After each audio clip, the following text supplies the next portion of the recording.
नमस्कार, मैं अनिल मलिक, अपर मुख्य सचिव विकास एवं पंचायत विभाग हरियाणा। इस शुभ अवसर पर, शपथ समारोह के शुभ अवसर पर परम आदरणीय मुख्यमंत्री हरियाणा श्री मनोहर लाल जी एवं आदरणीय विकास एवं पंचायत विभाग मंत्री श्री देवेंद्र सिंह जी बबली, उनका स्वागत करता हूं। मैं आप सभी नवनिर्वाचित सदस्यों का, तीनों लेवल के जो पंचायती राज के इंस्टीट्यूशंस हैं, उनका स्वागत करता हूं और आपको बधाई देता हूं कि आप आज इस इम्पोर्टेंट समारोह में शामिल हुए और आप एक इलेक्टोरल प्रोसेस के थ्रू अपनी सामाजिक व एडमिनिस्ट्रेटिव जिम्मेवारियां निभाने के लिए आगे आए। जैसे कि आप सबको विदित है कि 73वां संविधान संशोधन हुआ, उसके बाद 94 में हमारा एक्ट पास हुआ, तो उसके तहत ये छठा इलेक्शन हुआ है। मैं हरियाणा सरकार को और माननीय सीएम साहब की रहनुमाई को धन्यवाद करूंगा, स्टेट इलेक्शन कमीशन को धन्यवाद करूंगा कि शांतिपूर्वक और निष्पक्ष इलेक्शन हुए हैं। आज आप 6200 सरपंच, 60,000 से ज्यादा पंच, 60,333 पंच, 3,081 ग्राम अपना पंचायत समिति के मेंबर्स और 411 जिला परिषद के मेंबर्स शपथ लेंगे। आप संविधान और सत्यनिष्ठा की शपथ लेंगे कि आप अपनी जिम्मेवारियों को जनहित के कार्य के लिए इस्तेमाल करेंगे। आपको मैं संक्षेप में बताऊंगा कि भारत सरकार ने और हरियाणा सरकार ने पिछले कुछ सालों में बहुत बड़ी बड़ी स्कीमें समग्र ग्रामीण विकास के लिए लॉन्च करी हैं। हरियाणा सरकार ने आईटी प्लेटफॉर्म और परिवार पहचान पत्र के तौर पे उनको इस्तेमाल करके पारदर्शी तरीके से और प्रभावी तरीके से ये स्कीम लागू करने का बीड़ा उठाया है। आप सब के लिए हम ट्रेनिंग और कैपेसिटी बिल्डिंग ऑर्गेनाइज करेंगे। आज इस प्रोग्राम की रूपरेखा इस तरह रहेगी कि पहले मैं सीएम साहब की इजाजत से माननीय विकास एवं पंचायत विभाग के मंत्री साहब को इनवाइट करूंगा। उसके बाद आदरणीय सीएम साहब हमें मार्गदर्शन और हमें संबोधन करेंगे। उनके संबोधन के बाद आप सबको जो डेजिग्नेटेड ऑफिसर्स हैं, जो हमारे संरक्षक हैं, वो एक एक करके आप जहां पे हैं वहां शपथ दिलवाएंगे। अब माननीय सीएम साहब की इजाजत से मैं मंत्री जी को इनवाइट करता हूं।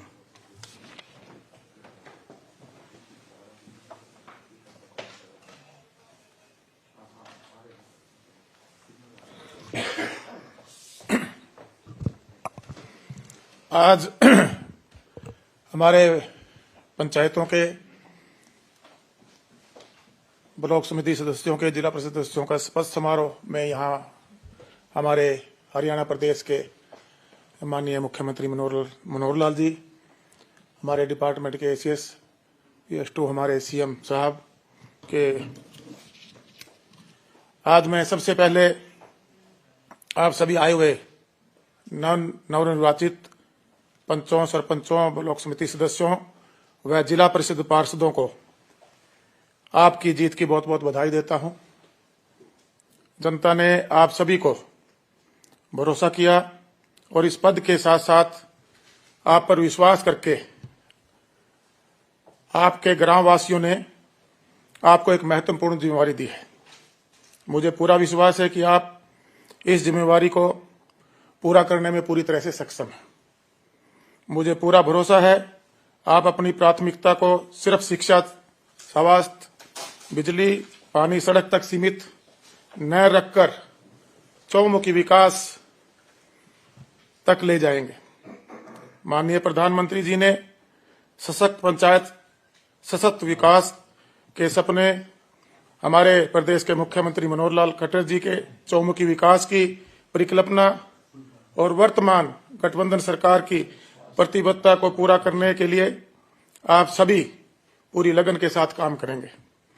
आप सभी अपने अपने क्षेत्र में एक छोटी सरकार के रूप में काम करते हैं और हमारा पहला कर्तव्य है अपने राष्ट्रीय ध्वज तिरंगे का सम्मान।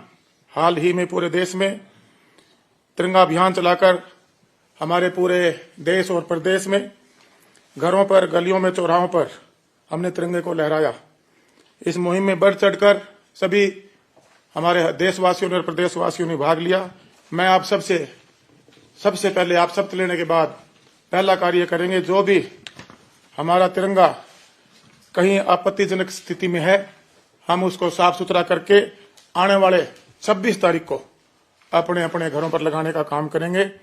इस चुनाव में बड़ी संख्या में हरियाणा प्रदेश की हमारी सरकार ने नारी शक्ति को प्रतिनिधित्व जो दिया है। सरकार की नीतियों से बड़ी संख्या में शिक्षित प्रतिनिधि चुनकर आए हैं, जिनसे ग्रामीण विकास को नई गति मिलेगी। आप सभी सरकार की जीरो टॉलरेंस नीति को अपने गांव में पूरी तरह लगन के साथ लागू करवाने में प्रयास करेंगे। वह प्रदेश के विकास में अपनी अग्रणी भूमिका निभाएंगे। अगर आप सभी एक छोटी सरकार के रूप में पूरी ईमानदारी से अपने अपने क्षेत्र के लिए काम करेंगे तो मुझे पूरा भरोसा है कि शहरों की तर्ज पर हमारे गांव में खुशहाली और तरक्की आएगी। हरियाणा सरकार ने पंचायतों के सशक्तिकरण व सुशासन के लिए काफी प्रभावशाली कदम उठाए।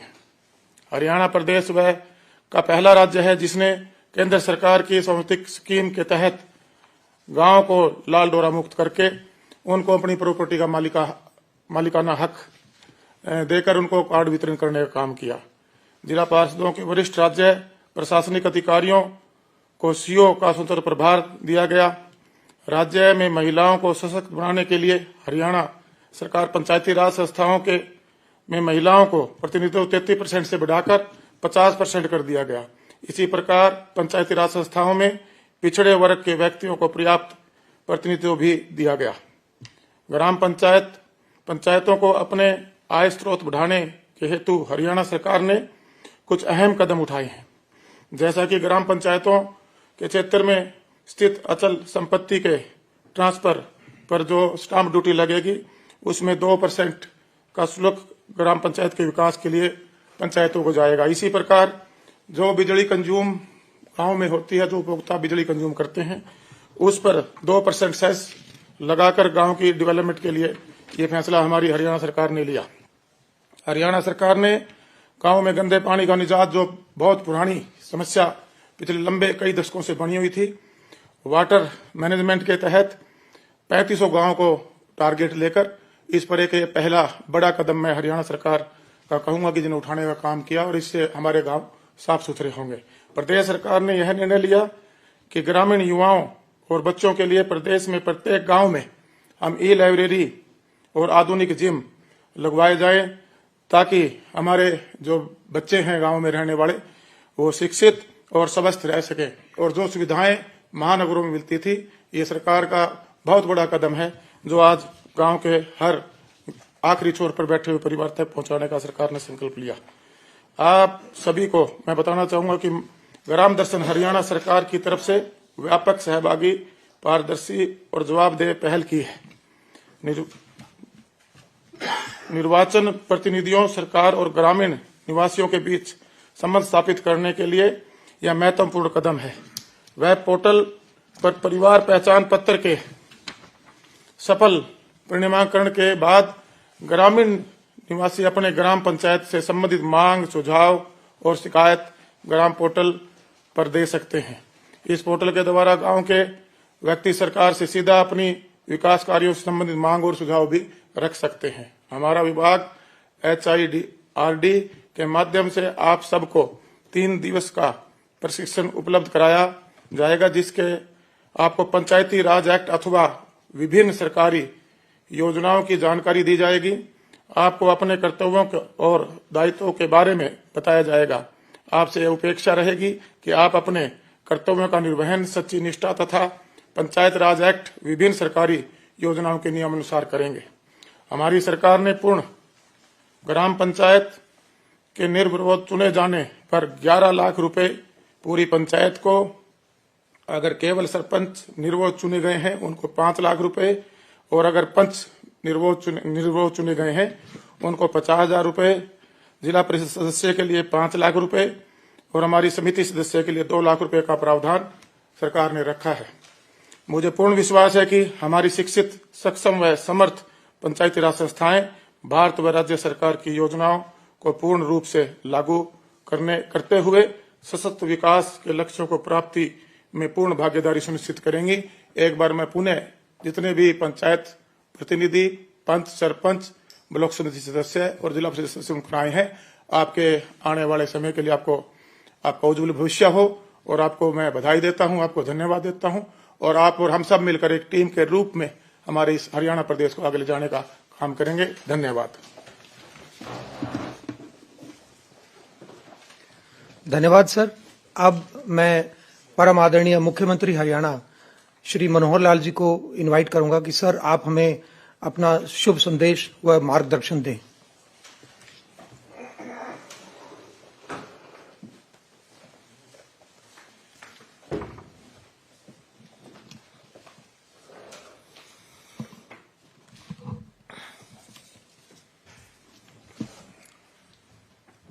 आज के इस बहुत ही एक पवित्र समारोह में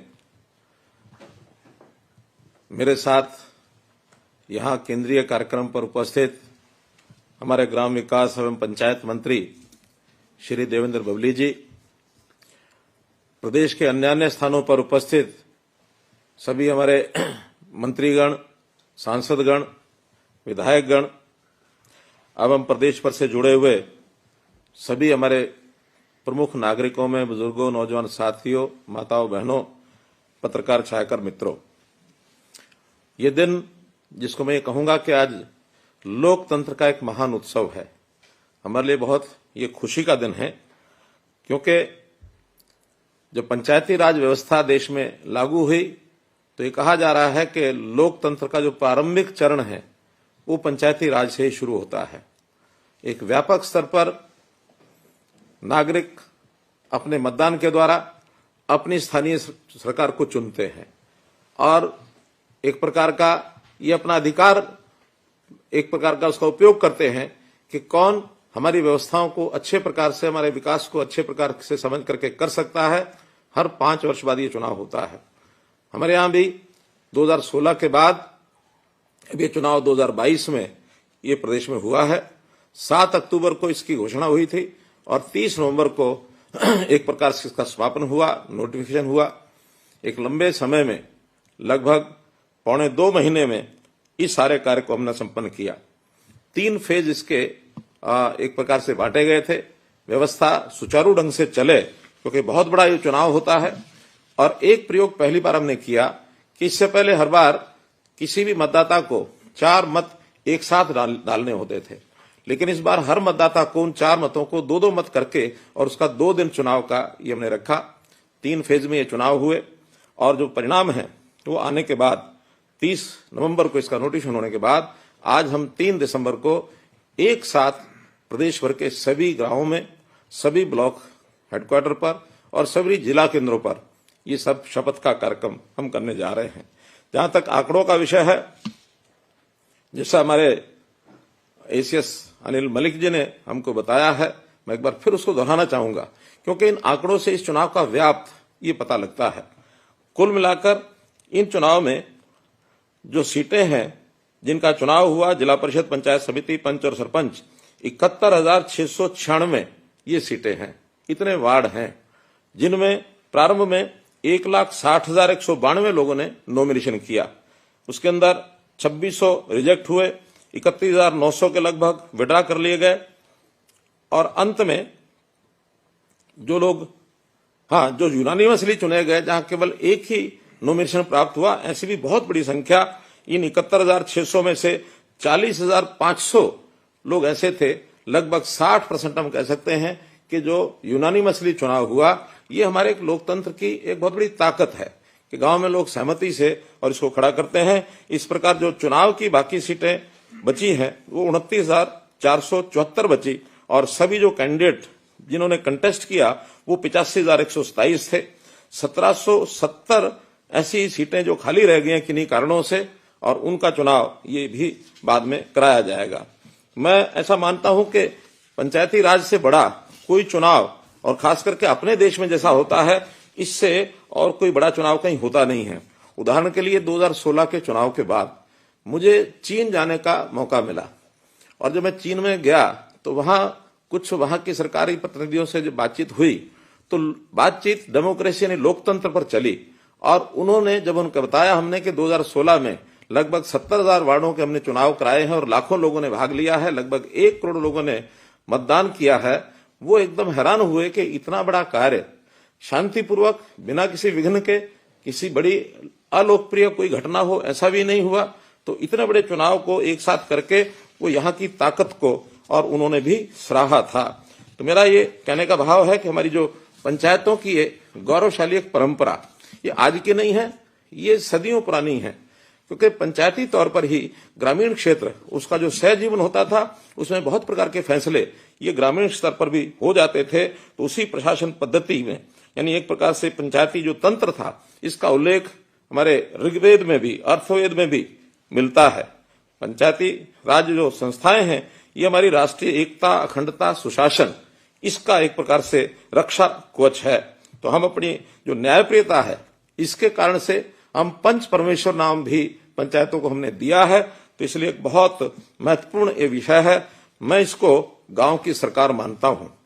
ठीक है कि देश में पिछले 8 वर्षों से केंद्र में श्रीमान नरेंद्र मोदी जी के नेतृत्व में मोदी सरकार इस नाते से अच्छा कार्य कर रही है। हम लोग भी इस नाते से पिछले 8 वर्ष से जो जनहित के कार्य हैं, एक के बाद एक नया व्यवस्था परिवर्तन का काम करके जनता के हित की ओर आगे बढ़े हैं। और मुझे लगता है कि जनता में उस प्रकार का एक संदेश भी है कि सरकारों के अच्छे काम ये हो रहे हैं। लेकिन केंद्र सरकार और प्रदेश सरकार के सब काम वो स्थानीय सरकारों के माध्यम से ही होते हैं। जब तक स्थानीय सरकारें हमारी सशक्त नहीं होंगी, तब तक उसके परिणाम भी अच्छे निकल नहीं सकते हैं। तो इसलिए जो गांव की सरकार है, इसका चुनाव आज संपन्न हुआ है। शहरों के चुनाव के पिछले कुछ समय पहले शहरों की जो सरकारें हैं वो भी बन गई हैं। तो स्थानीय निकाय की सब चुनाव सरकारें, चुनी हुई सरकारें, ये अच्छे प्रकार से काम करें, इसके लिए हम भी वचनबद्ध हैं। हमने बहुत इसके लिए संघर्ष किया, लड़ाई लड़ी कि हमारी पंचायतें कैसे स्वच्छ छवि की पंचायतें बने, कैसे इनकी समझ बढ़े।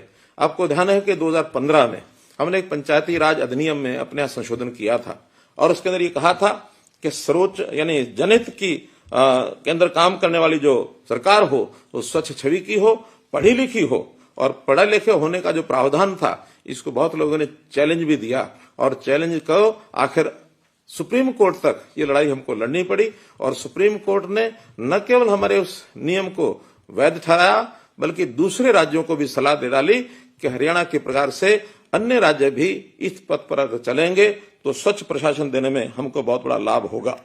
हमने महिलाओं का प्रतिनिधित्व ये भी 50% पहली बार इस बार सुनिश्चित किया है। इसमें भी अभी तक महिलाएं 33% के आरक्षण के प्रावधान से चुनाव लड़ती थी, लेकिन इस बार 50% प्रतिनिधित्व उनको दिया है ताकि महिलाओं की भागीदारी भी ये पूरी हो। पिछड़ा वर्ग ए, इसमें भी पहली बार 8% का जो आरक्षण है, इसका प्रावधान दिया गया है। हमने ऐसे जितने भी स्थानीय निकाय हैं, उनकी वित्तीय शक्तियां ये कैसे बढ़े, इसका भी विचार किया। और इसमें जो अभी तक लागू नहीं होता था, खास करके राज्य वित्त आयोग और केंद्रीय वित्त आयोग, इनका जो पैसा है वो सीधा इन पंचायतों के खातों में कैसे जाए, ये सुनिश्चित किया है। इसी प्रकार गांव की अपनी आय, इनकम कैसे बढ़े। हमारे यहाँ जो स्टाम्प ड्यूटी का 2% का पैसा है, उसमें 1% का पैसा सीधा पंचायतों को, पंचायत समितियों को और जिला परिषदों के खातों में जाएगा और शेष 1% जहां कम रहेगा वहां भी देने का प्रावधान हमने किया है। प्रदेश सरकार उन्हीं गांवों में और जिला परिषद पंचायत समितियों में पैसा 1% बांटेगी जहां की अपनी आय बहुत कम है, ताकि विकास के काम में वो भी पीछे न रह सकें। हमने इसी प्रकार 2% जो बिजली के बिल हैं, इसके ऊपर भी एक सेस लगाया है ताकि वो लाभ भी गांव की जो बिजली के खर्च हैं वो सारे उसमें से निकल सकें। तो हर बिल का 2% का पैसा वो भी सब गांव में जाएगा। इस बार जैसे पंचायतें सर्वसम्मति बहुत सी चुनी गई हैं, उनके लिए भी हमारे मंत्री जी ने जैसे बताया है, ग्राम पंचायत सर्वसम्मति से 11 लाख रुपया, सरपंच सर्वसम्मति से 5 लाख रुपया और पंच जितने भी सर्वसम्मति से चुने जाएंगे सबके 50-50 हजार रुपया और पंचायत समिति का सदस्य 2 लाख रुपए, जिला परिषद का सदस्य 2 लाख रुपए, ये प्रावधान भी हमने किए हैं ताकि ये पैसा गांव के विकास में सीधा सीधा काम आ सके। और देखिए कितना बड़ा लाभ गांव के लोगों ने इसमें उठाया है। जैसा बताया गया कि 40,000 से ऊपर लोग सर्वसम्मत चुने गए हैं और लगभग 300 करोड़ रुपया ये राशि ग्रामीण क्षेत्र के अंदर इस विकास के लिए उपलब्ध कराई जाएगी। मित्रों, गांव की एकता, इसको भी हमको बनाकर रखना, सुनिश्चित रखना है। सामान्यतः पंचायतों के चुनाव में या कोई भी चुनाव हो, उसमें कुछ गुटबंदी भी सामने कभी कभी आ जाती है। अच्छी बात तो यह है कि 60% सर्वसम्मति से होने के बाद शेष 40% जो पंचायतें हैं उनकी ही ये चिंता का विषय हो सकता है। हरियाणा में हम सारे समाज को एक करके जैसा देखते हैं, बिना किसी भेदभाव के, कहीं से भी किसी भी पार्टी का, किसी भी विचारधारा का कोई विधायक चुन के आता है, हम वर्ष भर में अथवा 5 वर्ष के जो विकास कार्य हैं बिना किसी भेदभाव को वहां करते हैं। मेरा यही एक निवेदन आपसे रहेगा कि हम भी अपना जो चुनाव क्षेत्र है, चाहे वो पंचायत का, सरपंच का पूरा गांव होता है, बाकी सबके अपने अपने वार्ड होते हैं। अब आगे चल करके जिला परिषद पंचायत समितियों में चेयरमैन, वाइस चेयरमैन बनेंगे, उनका भी पूरा क्षेत्र, वहां की जनता उन सबको अपना परिवार माने और परिवार मान करके ही हम सबकी सेवा के भाव से और ये काम कर सकते हैं। सेवा का भाव ये मेरा एक दायित्व है, ये मेरा एक धर्म होना चाहिए। चुनाव होने के बाद मैं सभी का प्रतिनिधि हूं, न कि केवल उन लोगों का जिन्होंने जो वोट दिया है, नहीं दिया है। मैं प्रतिनिधि पूरी जनता का, पूरे क्षेत्र का हूं। इसलिए वहां के विकास के लिए, उनके हित के लिए लगातार संघर्ष करना ये मेरा दायित्व है। हमने सरकार से बहुत सी ऐसी योजनाओं का भी आगे बढ़ाने का काम किया है जिससे गांव का विकास हो सके। ऐसा कहा जाता है कि यानी विचारों के नाते, संस्कारों के नाते ग्रामीण क्षेत्र की जो आत्मा है वो बलशाली होती है और विकास के नाते अभी तक माना जाता है शहरों का विकास ये शायद ज्यादा होता है, लेकिन हम उस दिन को बहुत जल्दी प्राप्त करेंगे जब गांव का विकास भी शहर के विकास के बराबर हो जाए। हमारा लक्ष्य है कि सबको रोटी, कपड़ा और मकान, शिक्षा, स्वास्थ्य और सम्मान, ये आवश्यकता सबकी पूर्ण होनी चाहिए। इस नाते से बहुत से काम ये हमने किए हैं। कुछ काम जरूर मैं गिनाना चाहूंगा, जैसे हर चुनी हुई जो हमारी संस्था है, ग्राम पंचायत है अथवा पंचायत समिति अथवा जिला परिषद है, इन सब के लिए अपने कार्यालय होने चाहिए। ग्राम सचिवालय की कल्पना हमने कुछ वर्ष पूर्व प्रारंभ की थी। बहुत गांवों में स्वतंत्र ग्राम सचिवालय बन गए हैं और उन ग्राम सचिवालयों में ग्राम पंचायतों की बैठकें ये होनी शुरू हो गई हैं। जिला परिषदों के भी कार्यालय बहुत जगह बन रहे हैं, जहां शेष बचे हैं वो भी सब बन जाएंगे। पंचायत समितियों का भी कार्यालय का व्यवस्था कोई ना कोई हमारे जो अधिकारी हैं वो जरूर करेंगे। और हमारे मन में ये भी इच्छा है कि जैसे भले जिला परिषद अथवा पंचायत समिति में ही अभी प्रारंभ में लागू कर सकते हैं कि केवल बैठकें, छोटी छोटी बैठकें करने के बजाय वहां सेशंस चलाए जाए। 1 दिन का सेशन, 2 दिन का सेशन, जैसे प्रदेश सरकार के सेशन होते हैं, विधानसभा के सेशन होते हैं, लोकसभा के सेशन होते हैं, तो हम जिम्मेवारी के साथ अच्छे काम करने की योजना बनाने के लिए, अच्छे प्रस्ताव पारित करने के लिए जिला परिषद और पंचायत समितियों में सेशन 1 दिन के, 2 दिन के, 1 से अधिक बैठकें करके ये चला सकते हैं। जहां कहीं सत्ता पक्ष विपक्ष अगर कोई ग्रुप बन भी जाते हैं तो भी सबको साथ लेकर के और ये काम हमको करने चाहिए। तो इस प्रकार से संचालन ये नियमित हो, उसमें प्रस्ताव पारित किए जाए और जितने भी संबंधित कर्मचारी और अधिकारी वो उसमें पूरा सहयोग करें। निश्चित रूप से करेंगे भी सही, ऐसा मेरा मानना है। हमारे ग्रामीण क्षेत्र के अंदर लाल डोरा की बात जैसा बताई गई है, लाल डोरा समाप्त करके लोगों को एक सुविधा मिली कि सबकी प्रॉपर्टी का रिकॉर्ड अब रेवेन्यू डिपार्टमेंट के अंदर आ गया है। सुविधा से उसको कहीं ट्रांसफर करना है, कहीं बिक्री करनी है अथवा बैंक के माध्यम से उसको लोन लेने की व्यवस्था उसको होनी चाहिए, इसका उपयोग करना है। कोई भी विषय और जो मेरी प्रॉपर्टी है जिसका मालिकाना हक मुझे मिल गया है तो उससे हमारा एक प्रकार से एक गर्व भी हमको होता है कि हमारे नाम से एक प्रॉपर्टी ऐसी वो हो गई है। इसी प्रकार गांव में हमने लाइब्रेरीज खोलने की भी व्यवस्था ऐसी सोची है। बहुत गांव में खुली है लेकिन और अधिक गांव में खुले, इसकी योजना भी हमारा ग्राम विकास मंत्रालय, हमारे मंत्री देवेंद्र भवली जी उसके लिए पूरा प्रयत्नशील है कि ज्यादा से ज्यादा गांव में लाइब्रेरीज खोलें। पार्क कम व्यायामशाला ये हमने बनाई है। 2 एकड़ के ऊपर लगभग 550 ऐसी पार्क कम व्यायामशालाएं बन चुकी हैं। इस वर्ष का टारगेट जो 1000 पार्क कम व्यायामशाला का है उसके लिए योग शिक्षक, योग सहायक इनकी नियुक्ति हो गई है। इस काम को भी हम आगे बढ़ा रहे हैं और वहीं पर साथ में वेलनेस सेंटर्स खुले। प्रधानमंत्री जी की एक बहुत महत्वाकांक्षी योजना है कि लोगों को बीमार होने से बचाया जाए। बीमारी के बाद इलाज कराना भी दायित्व तो हमारा है, लेकिन आखिर व्यक्ति बीमार न हो, अस्वस्थ न हो, ये उससे पहले का दायित्व है। तो वेलनेस सेंटर्स के माध्यम से इस प्रकार की व्यवस्थाएं की जाएंगी। गांव के अंदर शिवधाम योजना ये हमने बनाई है। हरे गांव का शमशान घाट, वहां का कब्रिस्तान, उसका विकास ये किस प्रकार से कराया जाए, ये योजना भी बराबर चल रही है। इसी प्रकार गांव का जो तालाब है इस तालाब की व्यवस्था कैसे ठीक हो। हमने तालाब authority of Haryana, pond authority of Haryana ये बनाई है ताकि प्रदेश भर के 18,000 तालाब, इनकी व्यवस्थाएं ठीक हमको करनी है। ये काम भी बहुत तेजी से ये सब चल रहा है। हर गांव के अंदर बिजली 24 घंटे मिले। हमारा गांव जगमग गांव के अंतर्गत 5600 गांव में बिजली 24 घंटे मिल रही है और ये भी हरियाणा में यानी देश के सब प्रदेशों में से सर्वप्रथम स्थान हरियाणा का इस मामले में है कि हम अपनी 6200 में से 5600 पंचायतों में 24 घंटे ये बिजली दे रहे हैं। सब गांव में सड़कें पहुंच चुकी हैं। अभी हर गांव के अंदर एक गौरव पट लगाया जाए।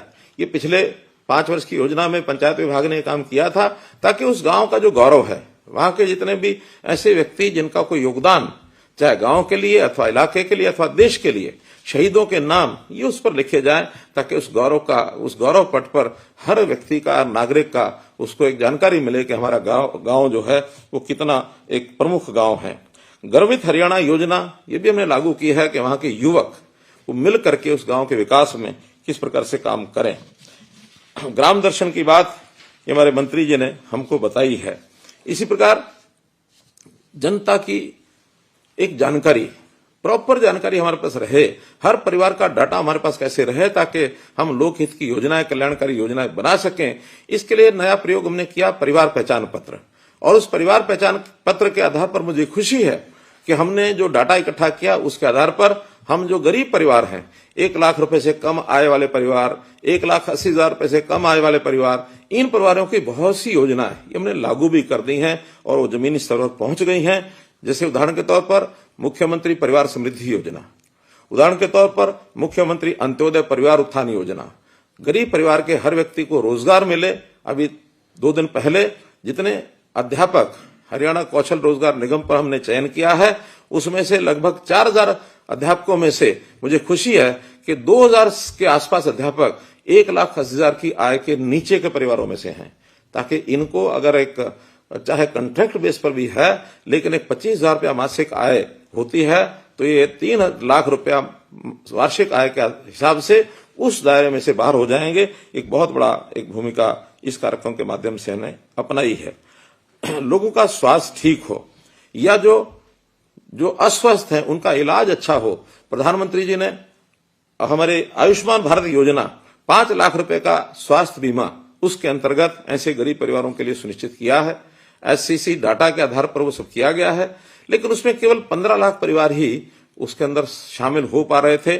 जब हिसाब लगाया है कि 1,80,000 तक परिवारों की संख्या और अधिक है, उसको हमने 28 लाख परिवारों तक पहुंचाने के लिए एक नई योजना बनाई, चिरायु हरियाणा, और वो भी लागू हो गई है। आने वाले 10 तारीख को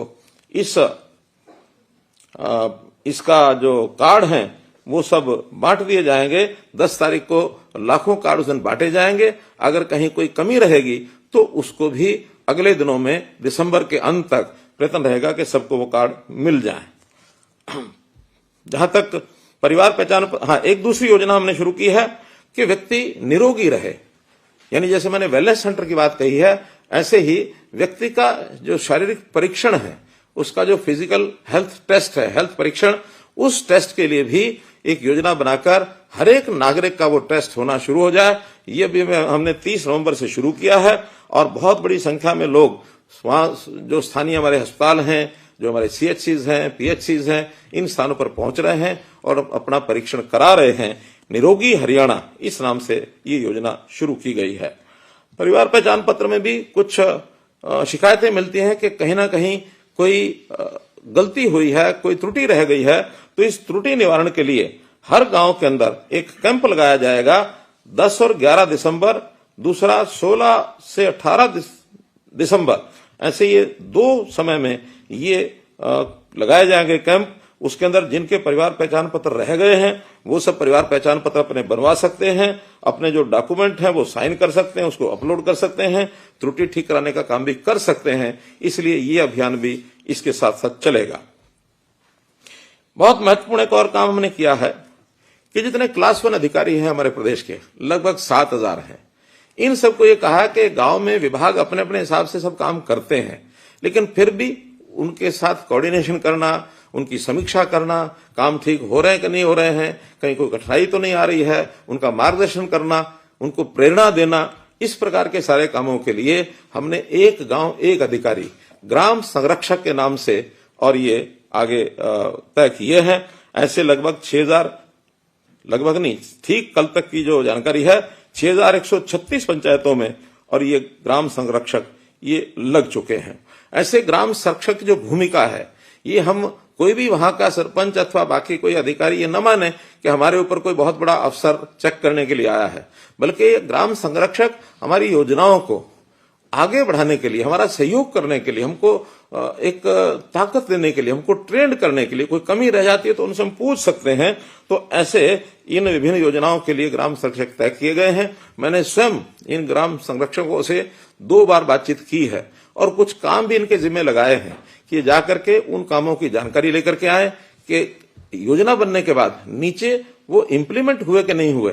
कई बार हम प्रदेश सरकार में योजनाएं बनाते हैं, लेकिन नीचे जाते जाते इतना डाइल्यूट हो जाता है कि उसकी जो योजनाओं का लाभ है वो नीचे तक व्यक्ति को मिलता नहीं है। इसलिए प्रत्यक्ष जाकर के वो स्वयं आएंगे और मैंने अपेक्षा रखी है कि महीने में एक बार कम से कम ऐसे ग्राम संरक्षक अपने गांव में वो जरूर जाएं।